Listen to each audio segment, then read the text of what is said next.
Season one of The Good Edit begins with a woman the public believes it already understands, Erika Jayne.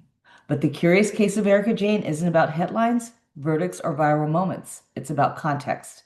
This season explores what happens when confidence is misread, silence is edited as guilt, and a woman is asked to publicly unravel while privately surviving. Not is she likable, not is she innocent, but what does it cost a woman to remain composed when the world demands spectacle and the world demands answers? This is the curious case of Erika Jayne, and this is The Good Edit.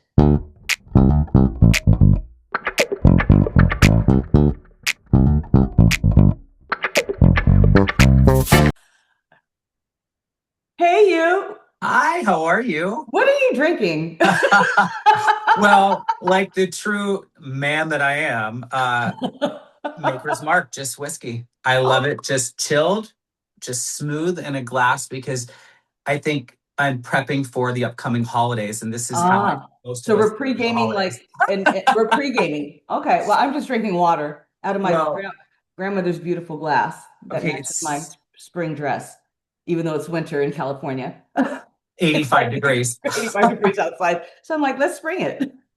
It's gorgeous, by the way, and I love that it matches your outfit and the skin tone, and I think I want one. One of these glasses? I Yes. will give you one. Okay, I love it. Thank One you. thing that they did back in the day was quality, quality, Well, quality, quality. tell me about your weekend. Oh my gosh. My weekend was filled with holiday parties. Okay. And you know what? I've got to say that I met two people that were and had two amazing conversations with people that was kind of life-changing. I have to give it up to Stella. Stella at Danielle's party.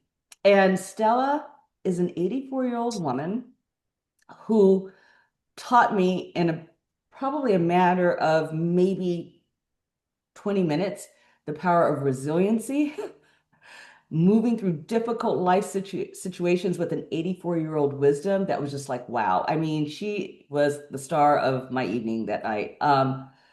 Such an amazing person. And you know, it's rare, like you go to parties, you don't really expect to have deep conversation, but we found Sure. ourselves in this really super deep conversation. And I was so struck by her resilience and some of the things that she talked about that she went through. And it was just like, you know, and the power of transformation, just amazing. Then, of course, I ended up at our favorite place, Craig's. Uh, Oh, yes, ended up at Craig's, and met a gentleman who was absolutely fabulous. His name is David. I'm not going to say his last name because I don't know if he wants me to mention him on Instagram, but he's a stylist. And let me tell you, the first introduction was not, hey, hello, how are you doing? The first introduction was his chocolate brown tuxedo uh, Dana. evening jacket with the vest and the velvet bow tie. I mean, just fabulous. I had to say something. I had to talk, I had to say, you had me at your jacket, and he had so we were talking about style and fashion and why people don't dress up anymore, and you know, the art of style. And he was just so fabulous and inspiring to talk to. We also kind of dove into topics about all things reality TV and how, you know, he sees things and how art is imitating life or life is imitating. It was just amazing. I met two fabulous people, Stella and David. Hats off to them. I am, first of all, I'm jealous. I'm not supposed to be. So I'm I very missed happy you there. for You should you. have been Yeah. there. There was Well, I there was was a bar actually, seat to my left that you could have been at. well, you know, I That mean, was my I was, right, my left. well, I was at my happy place. I was in wine country over the Oh, weekend. And if I would show you, I can't even fit some of the sizes of these wine bottles that we got. So talk about happiness, and I'll definitely be able to get through the holidays. But I will tell you, one of my good edits from the weekend. Okay. Um, when my husband and I were in Curacao a few weeks ago, and you know, sometimes when you go on vacation, sometimes you really get to know people, and sometimes you're like, you're our vacation friends, blah, blah, blah.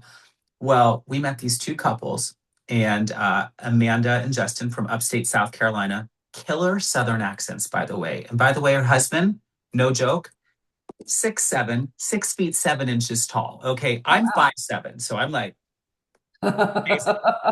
Like, oh my gosh. And then Kevin and Krista, from upstate New York, wine country up in upstate New York. They're like in minus 10-degree weather. So we have a text thread, and right before my husband and I left Curacao, if you go to a sandals resort, all the people there wind up, they're sandals people. They tell you where to go and blah, blah, blah. So we got a really good deal on Black Friday before we left for a vacation spot, one of their resorts in Jamaica. And the other two couples surprised me yesterday and told me, surprise, they're going to the same resort. So we're going to do Thanksgiving round two in Jamaica for the week of Thanksgiving next year. So Oh, they wow. called You're me already planning yesterday. ahead. Rick and I are Yes, going to they crash already. your party. Yeah, well, I mean, hey, they're fun people. So I thought, how cool, That's so cool. that we experience another resort together. Well, I think what's even more cool is that you meet people in passing and you exchange numbers, kind of like what we did, but you You and never I. special. Yeah, right. And for people to follow up like you and I did, and to still like be intentional about following up and making those connections sustainable is kind of rare, especially in LA. It's like super, super, super rare. So kudos, hats off to them for being quality people. And wow, I'm jealous. Well, and welcome everybody to the Good Edit. Oh, the good edit. Yes, welcome everybody to the good edit. So it sounds like we had some good edit weekends. My name is Elle Schwartz, and I'm here with my co-host Chris Persky. And I, Chris, we're about to get into it. I'm excited. We're about to get into the Erika Jayne of it all. And if I had to title it, it would be called Benefit of the Doubt. I love that. I gotta be honest. We've been talking about this for a while, and the moment has arrived. It is a very, very, as we've discussed, courageous choice to focus on Erica. She is not easily understood. Mhm. And what we know about real life is that people, particularly women, who are not easily understood or who are controversial, are often layered. And and with that layering comes this kind of guardedness. And I don't know about you, but I've noticed in different female circles that I've moved in, when we meet women like that, very rarely do we ask why, right? Very early, more often than not, we are more apt to judge them and say, "Oh, she's a bitch," or "She's a this," or "She's cold." You know, um, we don't want to get into the layers of the controversy and what makes them controversial. What are those layers? Who are they at their core? Well, and I think a lot of the reason why is trauma and trust. If you think about those two concepts, number one, I get that trauma comes before trust alphabetically, but it's the exact opposite in terms of how people discuss those things with others. So I have to trust you before Mhm, I'm going to talk to you about my trauma. Doesn't mhm. matter if you're on a reality TV show, even friends in real life. I'm not just going to open up to a random person about some deep seated personal things that maybe I haven't even dealt with Right. yet. So I don't know if you're the same way or not. Um, Absolutely. I think in my youth, I probably was less guarded, and I think there was consequences for that. And the older I get, especially now in my uh 50s and such, Prime of I your life. of my life, I've become more guarded, and I'm okay with that because I feel that the guard is a boundary that I need to do to protect my peace, which is the only thing that I have, in order to, and I need to protect the peace in order to function up, to function in life and just to continuously strive for happiness. So yeah, absolutely. And if you bring up Erica to anybody in any circle, the first thing is like, oh, she's so guarded. She's so guarded. She's so cold. She invites literally to talk about her in the way that we're choosing to focus on her is super courageous because she invites so much, just mention of her name, invites so much vitriol. Mhm. Fans don't like her. And they don't, you get the feeling when you're reading Reddit or you're reading the comments, they're not really wanting her to have this redemption arc. They really kind of want her to fall and to fail. And, Well, and okay. oh, no, no, no, no. Go ahead, go ahead. When we don't like someone, we always talk about this innocent until proven guilty or guilty until proven innocent. If it's someone that we really don't care for, believing the negative is almost It's it's almost easier. like a high for us. That's what we want. It's almost like it validates why we don't like that person. It's like, Absolutely. yes, yes, yes. But if it's someone that we love, or it's someone that's our friend. If they're a true friend, they're going to have your back. Hmm. If you tell that person that is not true, that is not what happened, those are the people you want in your life. And when you are in the public eye and there's an accusation that comes out, and I mean, I'll tell you what, when someone makes an accusation, we're now in the world of, well, someone said it. And you know what? We don't want to put down the quote, I hate to use this word, victim, because if someone says something, they're automatically the victim. It's like, whoa, whoa, whoa. Anybody can throw out an accusation. And I want there to be Hmm. the full extent of the law. I want there to be justice. I want there to be a process to find out what's truly going on. But if we just go to, well, this person said this, so it must be true. I understand the loyalty behind that. But at the same time, when it's something as dangerous Hmm. and life changing as what Erika was going through, we've really got to take a step back. It's so multi layered, and we've got to understand that there's certain legalities as to why people can say certain things, why they can't say certain things. There's a huge process to it, and I think it needs to be dealt with the most, Delicate care. yes, integrity, And I think integrity. I think you bring a good point. I mean, the presumption of guilt, it's to me, sometimes the biggest fallacy is innocent before proven guilty. It's always guilty before proven innocent, and that's a Mhm. real fact. It's easy to default to that. You don't have to think it through. You don't have to use critical thinking to understand what is what and why is why. Oh, they're innocent. I mean, they're guilty. That's it. And that's what she went through. I mean, let's be honest. She had and currently still has some significant legal challenges from the Girardi Keese lawsuit, Right. the issue of victims being compensated, the $25 million in her account, the fraudulent conveyance, the Marco lawsuit, and none of this looks good. It doesn't look good at first glance. It doesn't look good. And the idea of financial exploitation of vulnerable individuals during a time when all of us where our nation was going through an economic crisis. Right. Many people were struggling with financial insecurity, and they still are. And so that tags, Oh, well, it sorry. ties in with, no, it ties in with emotion. Something Right. like this, it's like if something were to happen to a child, we would automatically, it tugs at the heartstrings. So when you talk about if someone has more resources than another person and something's being taken away, that accusation, or if something happens to a child, let's say an adult does something to, and a child makes an accusation, we're going to go, oh, that child or that person that maybe can't fight back the way because they don't have the financial resources, or they don't have this, or they don't have that. But just because someone makes an accusation doesn't make it true. And isn't it funny when Erika, she's been going through all of this, when the courts would come back with a verdict, as you may, right? Um, Time and time again, they're saying, well, we can't prove it. We can't prove it. So now you have people, unfortunately, that will be like, well, that answer is not good enough. So Yeah. we go through the justice system, we go through the protocol, we go through the law, and because we didn't get the answer that we want, now we're even more frustrated. And it just, I don't know about you, I have been on a jury now 3 times in my life. 3 times as a juror. They love educators. I'm just going to tell you that right now. If you have a job to where you get unlimited uh, days for jury service, it's like they snip you out, right? And I'm the type that would show in like 40 minutes ahead of time. I dress the part and everything. You know me, right? So Sparkles and I all. remember, well, I remember one, and it was, you want to talk about a lesson in the legal system, okay? When you're selected and you're a juror and someone's life is in your hands and you're presented with all this evidence, on a lot of cases, the last case I was on, 5 things had to be proven true. If 4 of the 5 were proven true, but not the 5th one, you had to let them go.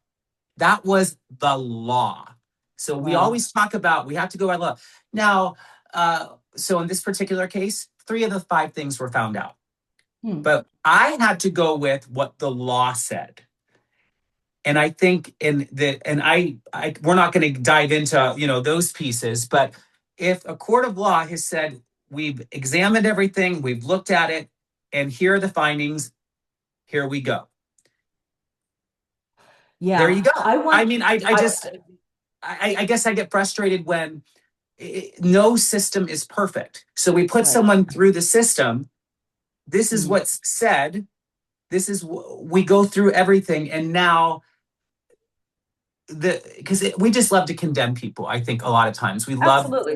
you know, Absolutely. to And me, it's frustrating. And I think it brings out, I think Erica's case particularly, and it's, and we have other housewives that are going through some legalities right now. Mm-hmm. The Mm-hmm. audit, it brings to light this parasocial relationship that the audience has with these characters. They see themselves or their experience with, and they react within some of these storylines or some of these character arcs, and then they react, and they get triggered. And so they're not only in Erica's case, they wanted obviously justice for the victims. I think we all wanted justice for the victims, right? Absolutely. But It's not okay. in part, they wanted that justice because it also provides, possibly some resolution in some injustices in their own lives. And so, the case of Erica, the very curious case of Erica, is very complicated. It's litigious. It has a lot of things going on. So I just want to put it out there, Chris. I'm going to put out uh, three disclaimers, really. Number one, we're not qualified to discuss her legal issues with any degree of nuance. We are not qualified to discuss legal issues that surround her. There's a podcast for that. It's called Bravo Docket. And they were discussing her in the Marco Marker case with such depth and some other things. Okay. You can also listen to David Yontef at Behind the Velvet Rope, where he had Ronald Richards, famed attorney who is, representing the victims, and he goes into deep detail about all of the legal nuances that are surrounding her. Okay. And number two, it's my hope. I don't know what you think, but when we started this journey, we never wanted to judge her. We didn't want to be the No, jury for her. We don't want to condemn her. no. Um, the way I kind of see it is as it relates to how the victims became victims, there's only three people that knew what happened. That's Tom, that's Erica, and that's God. And last time I checked, we're none of those three, We're right? we're none of those. And as I was saying prior, like there's so many things that she cannot say because of legal reasons. So when you're kind of already, you're almost vaulted off. It's almost like you're in your own, it's like you're back in the pandemic. It's like you're quarantined, right? But you're quarantined from saying anything in so many different ways. I mean, and it's so lonely. And you have people judging you back and forth. You're damned if you do, you're damned if you don't, because if I don't speak up, it's showing that I'm guilty. And if I say something, my words are going to be ripped apart. And then there's other times you can't say things for legal purposes. So your hands are tied, you're gagged in many ways to silence. And there's a lot of times people say you can do a lot more with silence than you ever could speaking with somebody. But how damaging and how scary is that for the person that's going through it? I have been in a lawsuit before. I was in a 5-year lawsuit when my ex-husband and I got married. He worked at a Catholic school. He got fired Hmm. because our marriage made the paper. And when we got back, he went in for a meeting. He got fired, and they were going to make him sign a document pretty much censoring him. Like, you're going to leave, you're not going to tell anybody. He had been a teacher there for over almost 20 years. We knew the administration. They had been to our house. We had, like, everybody Wow. knew that we were together. It just happened to have made the paper. And then everybody, you want to talk about judgment. You want to talk about judgment. He should have known. He worked at the school. He knew what was wrong, and they were coming after us. We couldn't even get to our house. I mean, it was, and it ultimately, in many ways, You were a victim. You guys were a victim yes, of your yes, because we got something that was supposed to be very happy, right? We made, a choice to get married. It made the paper. And then we went through this legal process where we were told by our lawyers, you can't say anything. People that we work with would come over, they would try to ask us questions. They were kind of stuck in the middle of things. And we kind of had to sit there, and we only had each other to talk to. Luckily, I had one other person to talk to about it. but he was going through it himself too because he lost it. He was going through the morning of losing his job, where Yeah, I had to keep everything together right.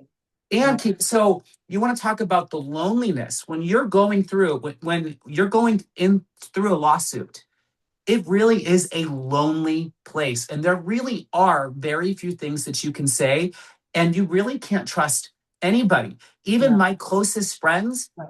it was off limits to what we talk about. So with Erika Jayne, yeah, I understand she signed up for a reality TV show, but there's a lot she can't say. There's other things going on in her life. And you know what? Maybe it was a good thing she had a reality TV show because it was an outlet for her Mm, to have a little bit of normality right. when she's being judged. I mean, you can't control what the narrative people are saying about Well, you. well, here's the very unique challenge that she had that maybe you didn't really have, is that she had some things going on and she was like just like to your point, living this very lonely experience and very limited Mhm. in what she can say. But the assignment of a housewife is to put it all out there, is to put it all out there and give the audience and feed that audience's need to know right now. Yeah. Feed your peers or your co-stars their need to know so that they can drive their own storyline. And so, I'm so glad that you pointed out that human experience that you went through because we're not here to diminish her legal realities at No. all. But we're here to highlight her humanistic reality. Before she had a character arc, she had a lifespan arc, right? She had some pivotal moments in her life. And we can narrow them down to about six pivotal moments in her life that really shaped and conditioned her in a way that adds to that gives us some context as to why she reacted, the way she did. So, she had the formative years. And then she had a few different reinventions along the way. Reinvention one, she moves from she moves from her home and she moves to New York to reinvent herself to become, a Broadway star, if you were. Right. Reinvention two, she moves from New York and she moves to LA and she's working at Chasen's and she meets Tom and she becomes Mrs. Girardi and now she's catapulted into this world Yeah. of fame. I mean, not fame, but catapulted into this world of wealth. Um, unmatched wealth, more wealth than she's ever experienced. And so she has to now navigate being Mrs. Girardi. And then her reinvention number three is that she becomes a housewife. Reinvention number four is her scandal era. And she's got to learn how to navigate that scandal that we just talked about under the lens of public scrutiny. And then now reinvention five, hopefully coming off the tails of that. I hope so. It's trying to restore her agency, and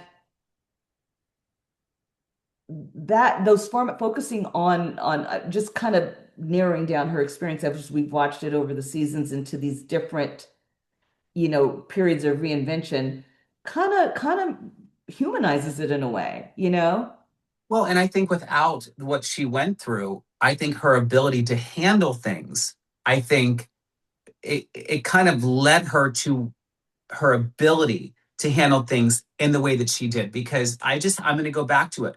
When you are in a lawsuit, it is a very lonely place. Yeah. It is, you have to be strong. You have to be able to compartmentalize. You have to be able to know that there's going to be days you can't get out of bed. I don't know how many times she said throughout the seasons, Yeah. it took every bit of energy in me to get out of bed, to show up, to put makeup on, to have conversations. And then here's the deal, very few people are in lawsuits. and So and when you're, yeah, so when you're dealing with that stress, and then you have other people, like she's now in a reality show, she's dealing with all these personalities. So maybe somebody's coming in with an issue and they might, maybe on a scale of 1 to 10, it's like a 2, and they're venting to you, but you're constantly at a 9 or a 10 at an intensity level. You're going to look at that person or that situation that's going through a 2. Not that they're not to each their own, and they're not justified in what they're dealing with, but you're going, man, that 2 feels like a vacation. I would kill to only have to deal with a 2 today. But here I am constantly being at a 9 or a 10, and it's exhausting. And I think it leads into some of maybe the ways that she had some issues with other people on the Real Housewives of Beverly Hills starting in season 6, especially their first 3 seasons from 6 through 8. Right, right. And so focusing on those formative years, focusing, on her very beginning, um, Mhm. is going to help us understand how she grew up with some attributes that helped her show up in season 6 as a true friend to Yolanda Hadid. Yolanda. Yeah, Hmm.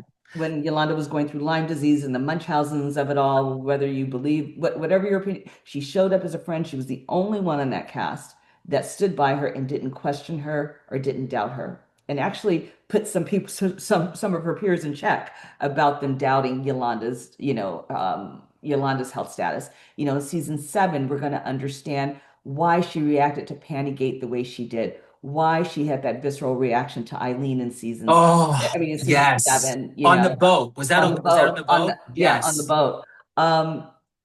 Season 8 stood out predominantly to me when she, It was called a liar. her and Teddy are good now and they're friends and they have a podcast, and I love that for them. But during season 8, when she was accused of having pretend amnesia, why she responded with so much vitriol and pretty much eviscerated her, Well, she gave because her, but we go ahead. no, because when someone calls you a liar, and this happened with me during the lawsuit. What do you mean you guys didn't know this? What do you mean you guys didn't know that? We're going, whoa, whoa. We know the lies that you're telling. We're not telling a lie. We know the truth. But when you have to bottle all that up, and then when you're sitting around people that are supposed to be part of your safe space or your the ability to relax, like maybe you're just having a dinner with someone and someone makes those insinuations, you're already getting it from the world. Now you're getting it from the people sitting across from you. Well, You he's guilty till I'm proven gonna see innocent red. again. We're Yeah, just going to assume guilt.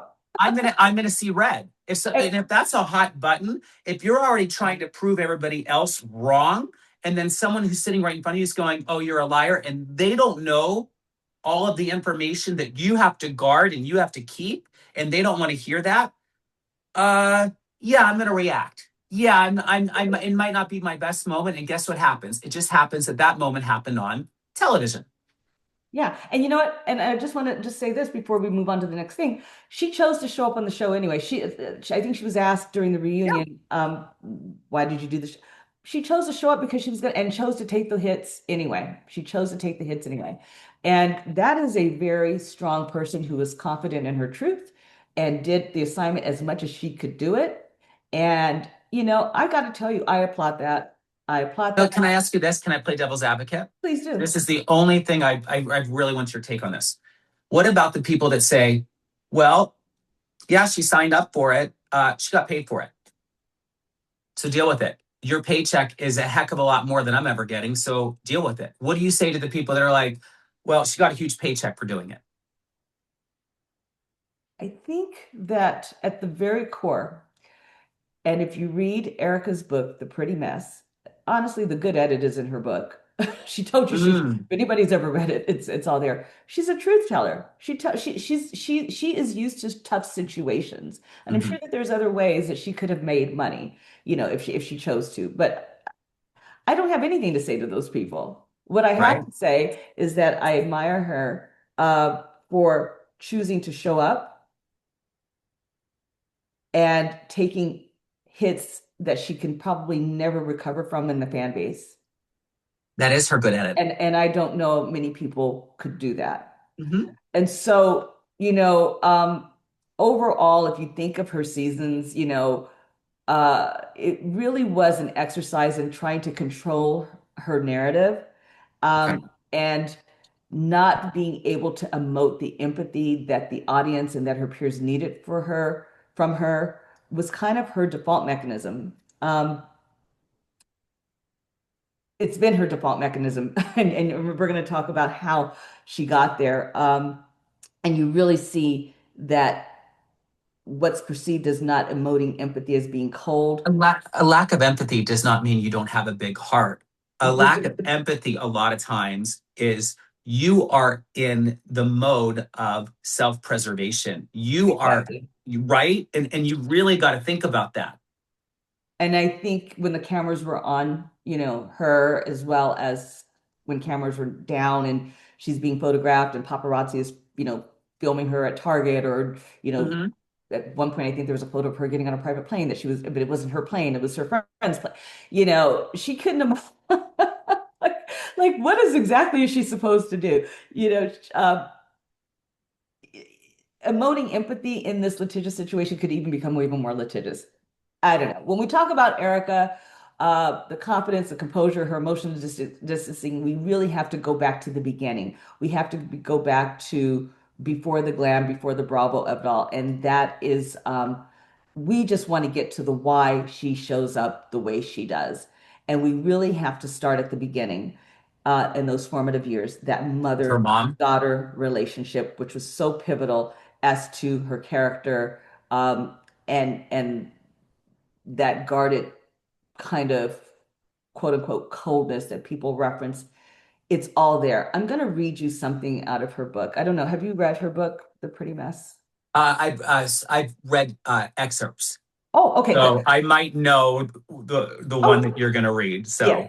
So, and if those of you who haven't read it, I suggest that you read it. It's a great okay, read. It actually feels like you're sitting there talking to her. She's just having a cup of coffee, telling you about her life. I kind of love the way it's kind written. of like what Heather Gay did on Salt Lake Yeah, City, kind of like her book. exactly, Okay, okay. exactly. So let me just start here.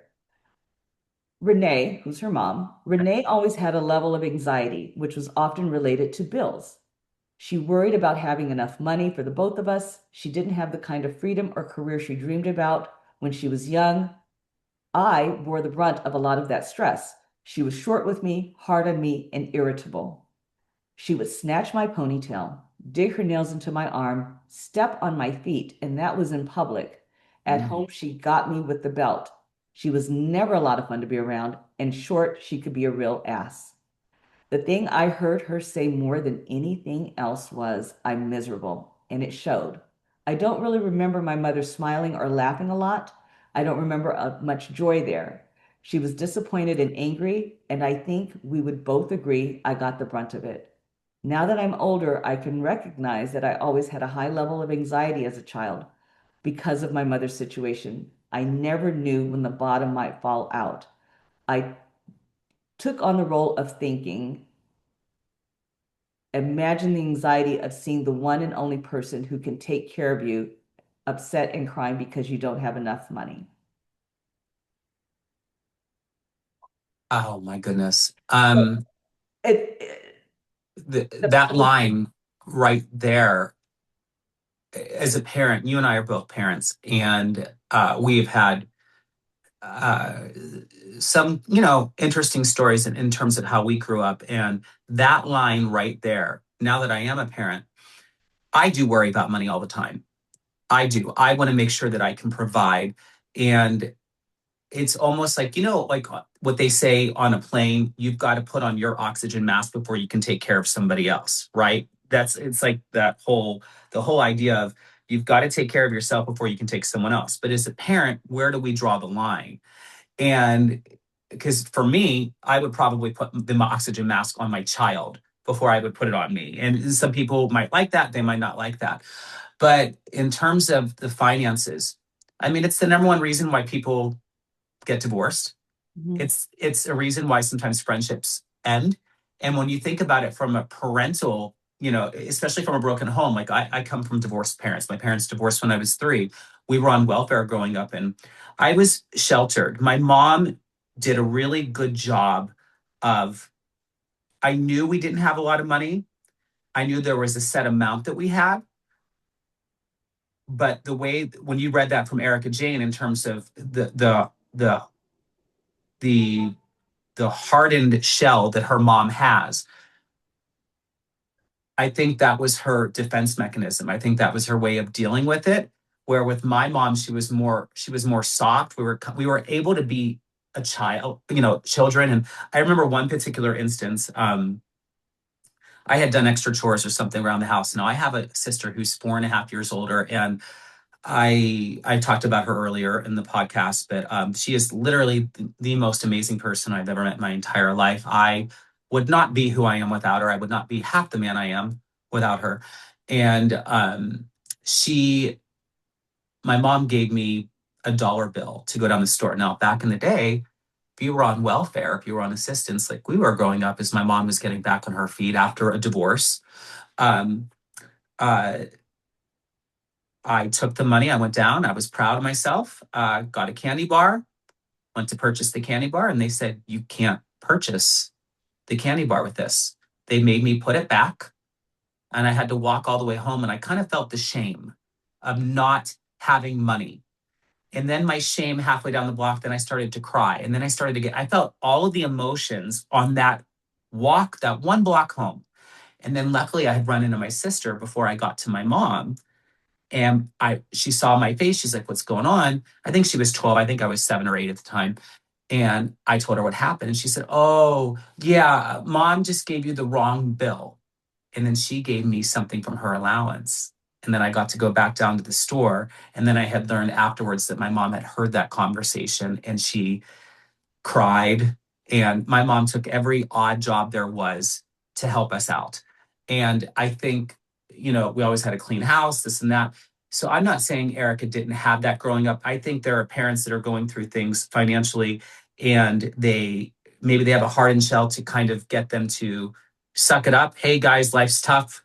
You're going to learn to be independent early on. I kind of got to be a child and I got the tough love from my sister. And if you're lucky enough to have a sibling that can be like a parent to you, I think that's a blessing in disguise. But from what you just read from Erika, it explains so much as to the idea of, well, I had to work. I had to not show emotion. I had to kind of suck it up. And I think when you have to grow up faster than your age is chronologically, I think there's positives to it, but I think there's also times where some of that stuff catches up with you later on in life. What do you think? Absolutely agree. The thing that stands out to me is that, our mother-daughter, father-daughter relationship or Mm, mother-child, father-child relationship really imprints our life journey. It dictates how we think about things, how we move through life, how we experience relationships.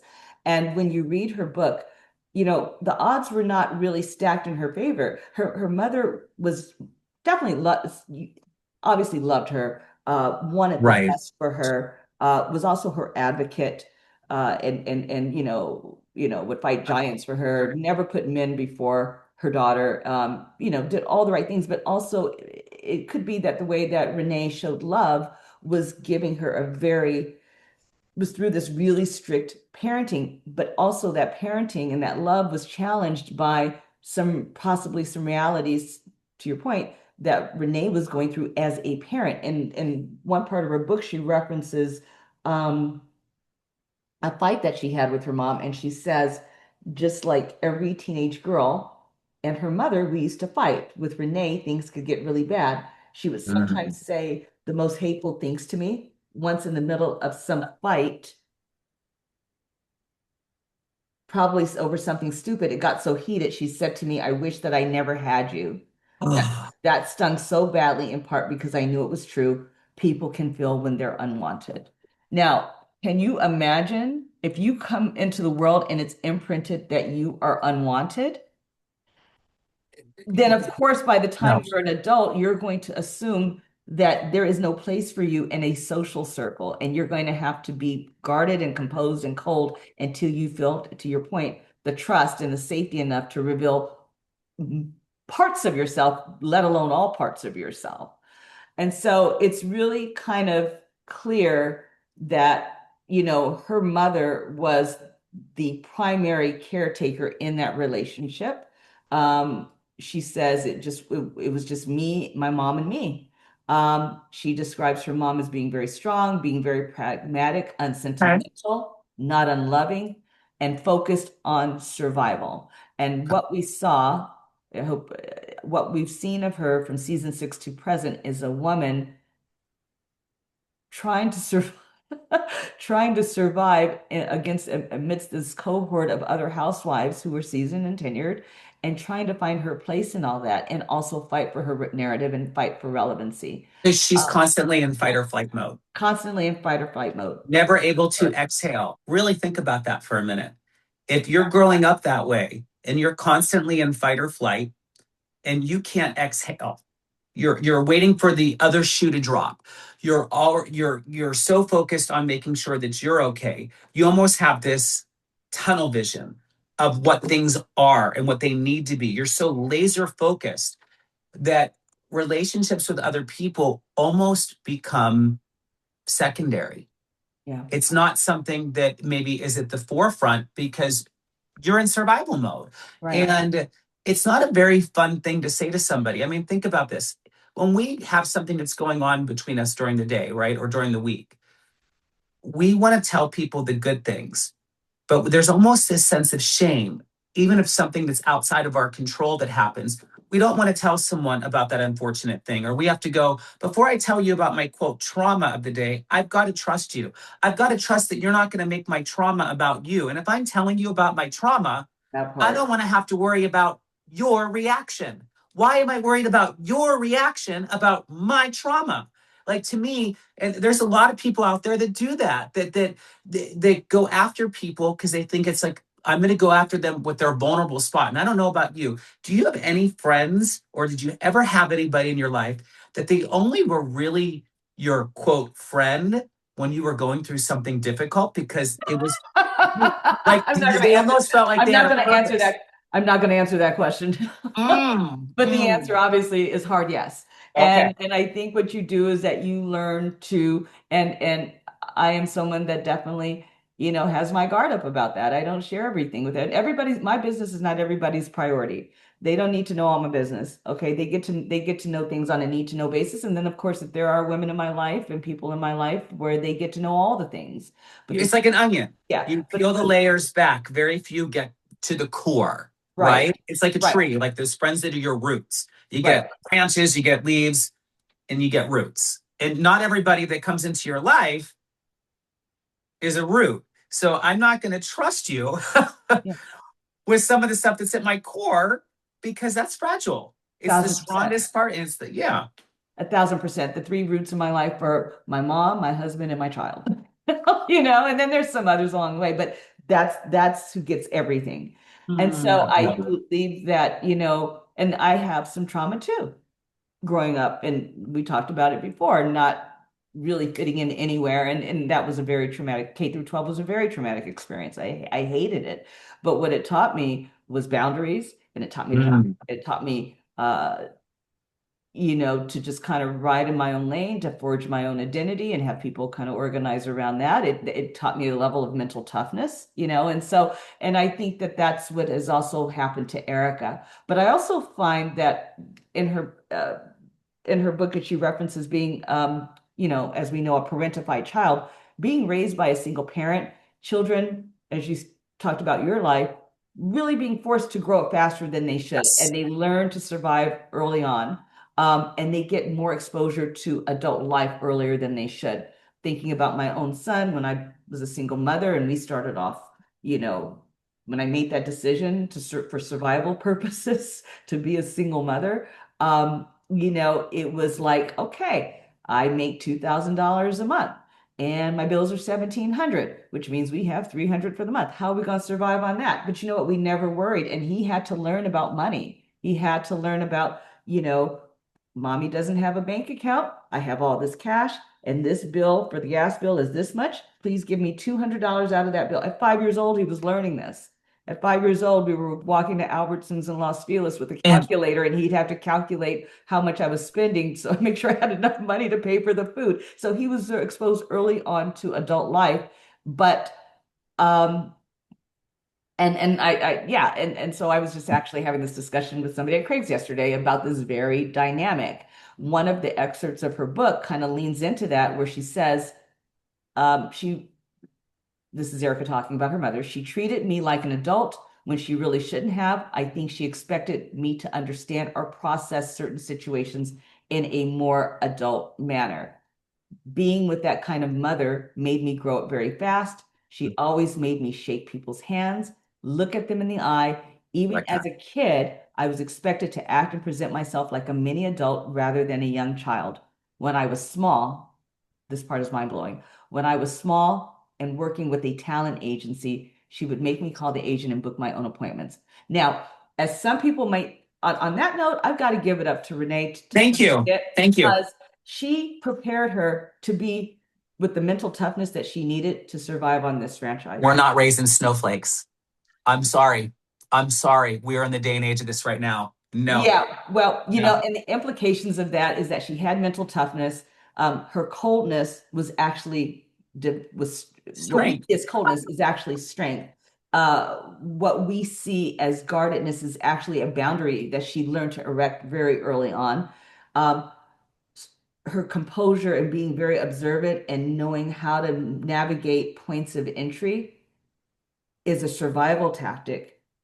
And most importantly, vulnerability is considered a weakness because I don't know. It doesn't sound like I might have to read some parts again, but it doesn't sound like she had the opportunity to really be as vulnerable because she had to survive. And vulnerability and survival And, is and that's the funny part. When you said vulnerability to weakness, I actually view vulnerability as one of my strengths.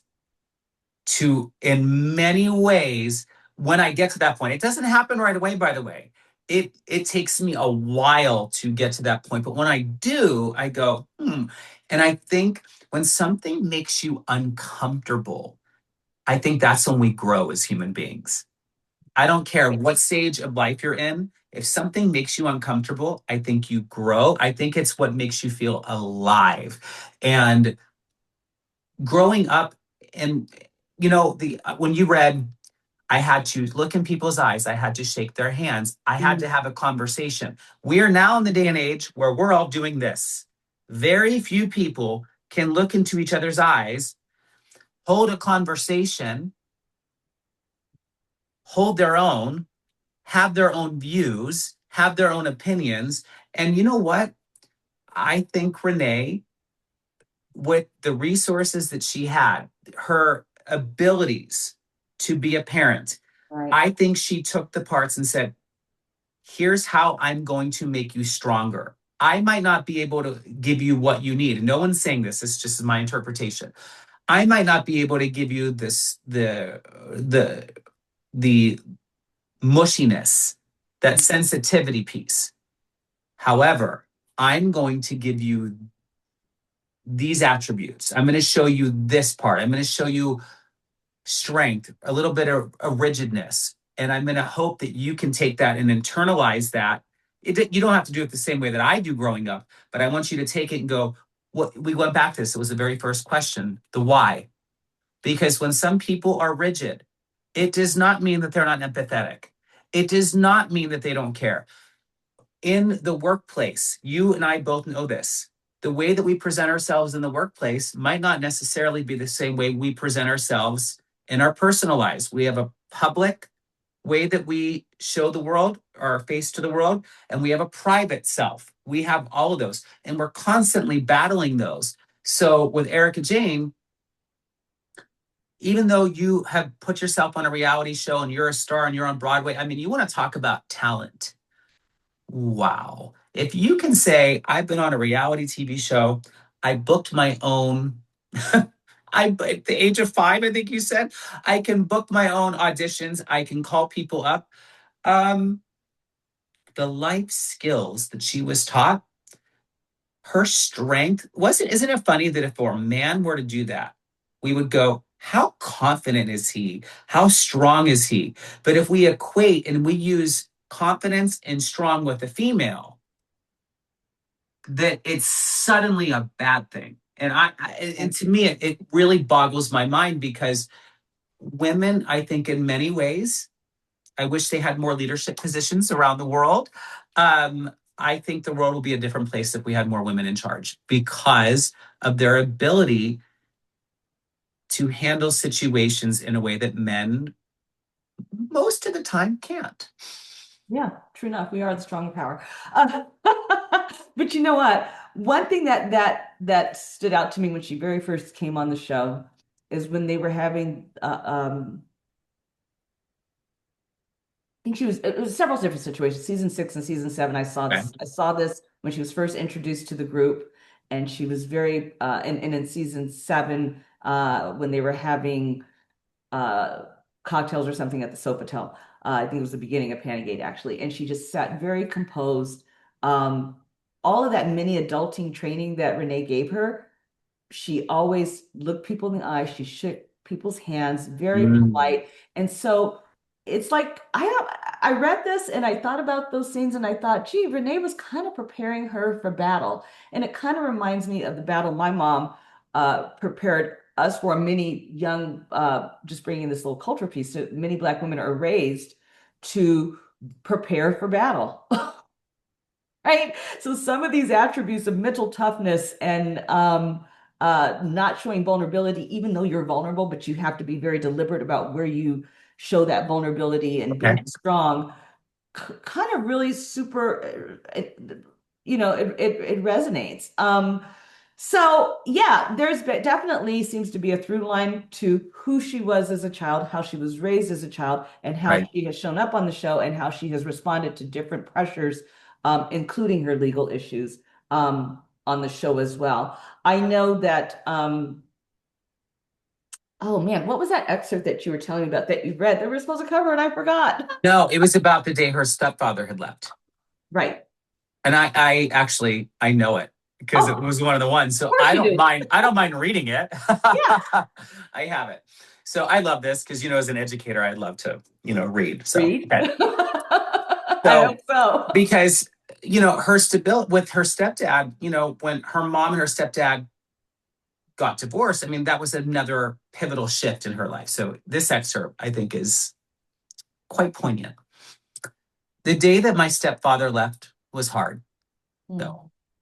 Renee sat in a chair in the living room, wearing a pair of navy shorts and a purple polo shirt. She was sobbing into her hands. Her face was pressed into the side of the chair. I thought, and I will never forget this. I don't ever want to be like that. I love my mother, but in that moment, I saw her as weak. I knew she could survive without a man, but she wanted a partner so badly that she let him ruin her life. We'd had a great house. We'd had Christmas trees and parties, and a yard and a dog named Cubby. It was all great. Now it was all gone. Renee and I were still living in that big 2-story house. But since she had been working for his business, he was the one making all the money. When he left, oh, this part just kills me. He cleaned out their checking account and left Renee with nothing. The next month, Renee didn't have enough money to pay the mortgage, keep the lights on, pay for her car, and buy Christmas presents. I don't think there's much I can say to that other than It's reminding me of, wow, wow. wow, the very lived experience that she saw her mother lived has now become her experience in real life. And there's this theory, clinical term, repetition compulsion, of really wanting, not desperately wanting not to repeat history as you have lived it, but somehow through your relationships, through circumstances not of your own, you end up reenacting and re-experiencing the trauma that you were trying to avoid or the situation that you just it's a lot. And I feel like that really does make how she responded to Tom's financial deception Oh, make a lot of sense. It's the very thing she tried to avoid, is the very and it wound situation up she found happening to her. found herself in. And So much to talk about. Oh my I gosh, think so that's a much to good talk about. stopping point. I think so, because we'll be here like for 4 or 5 hours already. But I feel like the next journey is to really dive into the next leg of this journey, rather, is to really dive into her father. And that, my friend, I'm so glad you pulled up that quote. That, my friend, is very layered and very deep and dark and eye-opening and wow. I think a lot of women, I think a lot of women who, or fans even, I mean, and you know, men or women, but women in particular who are so excited to run to that keyboard and be like, I can't stand her, she did it, and all the things could possibly very relate to this conflict Did she have? of an absent father Mhm. and the disappointment and letdown. So much to discuss. We're Take gonna take a timeout. a time out. It's halftime. This But is we'll do reminding me that. of Football. We'll cheer. do a football analogy. It's halftime. We'll continue the second half of this We'll on our continue. next episode of The Good We Edit. How about sure that? will. Thank you so much for joining us at the Good Edit. It's always so much fun to spend time with you guys. You can find us on Instagram at the Good Edit. No, at Underscore. TGE dash Remember, the Good don't Edit. spell it out. The Good Edit. Yes. TGE underscore The Good Edit. I get the underscore and the dash mixed up. I legitimately do all the I time. got you, girl. I got you. And you can also find us on YouTube or wherever you listen to your podcasts. Have a great day and make sure every day is you lead with a graceful edit. Cheers. Bye. Bye.